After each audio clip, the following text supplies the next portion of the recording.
Bhojpuri film दुआ हबिया को TV पर चलाया जाने वाला है वर्ल्ड टेलीविजन प्रीमियर में।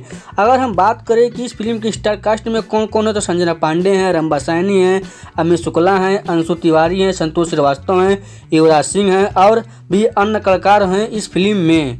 दुआ हबिया के फिल्म के निर्देशक हैं संजीव बोरप्पी। वहीं बात करें कि इस फिल्म के निर्माता कौन होते हैं, उनका नाम है संदीप सिंह, अंजलि तिवारी, नीलाभ तिवारी। दुआ हबिया को टीवी पर कब चलाया जाने वाला है आप लोग को हम बताने वाले हैं इस वीडियो में। तो चलिए आप लोग को हम बता देते हैं। दुआ हबिया फिल्म को 31 मार्च सन 2024 दिन रविवार को सुबह में 10 बजे बी4 भोजपुरी के टीवी चैनल पर चलाया जाने वाला है। तो जिन लोग को इस पिक्चर को देखना है टीवी पर देख सकते हैं सुबह में 10 बजे से।